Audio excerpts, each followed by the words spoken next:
pemukim Yahudi ultranasionalis kian gencar menekan warga Palestina dengan intimidasi, kekerasan, dan perluasan permukiman.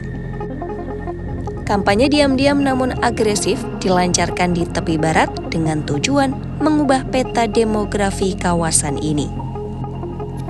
Hal ini terjadi di balik sorotan dunia yang tertuju pada perang di Gaza dan konflik lain yang terus membara di tepi barat.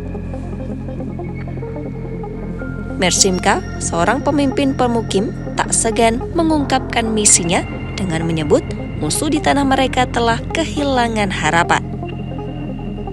Sedangkan warga Palestina tak punya masa depan di sini. Bagi Simcha, tanah di tepi barat adalah warisan yang dijanjikan Tuhan dan hanya orang Yahudi yang berhak tinggal di sini. Ia mengeklaim sebagian besar petani Palestina sudah meninggalkan lahan mereka, sebuah tanda bahwa kampanye ini menurutnya berhasil.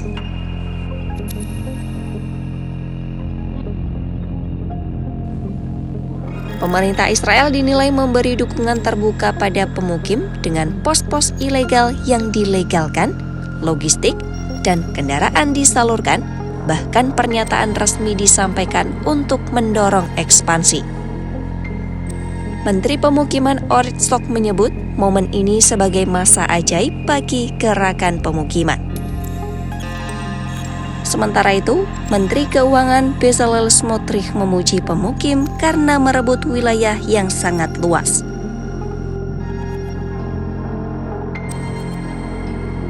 Menurut data PBB, sejak Oktober 2023, rata-rata 4 serangan pemukim terhadap warga Palestina terjadi setiap hari.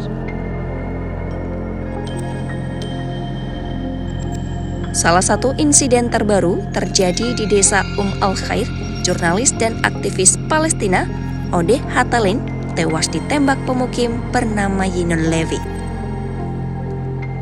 Levi mengaku membela diri dan hanya menjalani 3 hari tahanan rumah sebelum dibebaskan. Mantan prajurit Israel dan pendiri organisasi Breaking the Silence, Yehuda Saul menyebut, garis pemisah antara militer dan pemukim kini hampir hilang. Banyak pemukim yang kini masuk dalam unit pertahanan regional, membawa senjata dan kewenangan resmi untuk mengatur wilayah.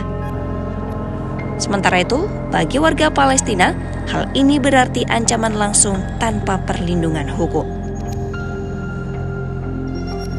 Proyek pemukim Israel dimulai setelah kemenangan dalam Perang 6 Hari 1967. Hampir 6 dekade kemudian, sekitar 700.000 warga Yahudi tinggal di tepi barat dan Yerusalem Timur. Bagi Zionis religius, wilayah ini adalah tanah suci warisan leluhur.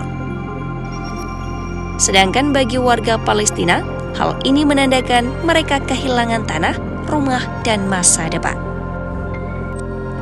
Kesepakatan damai Oslo 1993 sempat memberikan harapan, namun runtuh di awal 2000-an karena kekerasan dan kegagalan kompromi.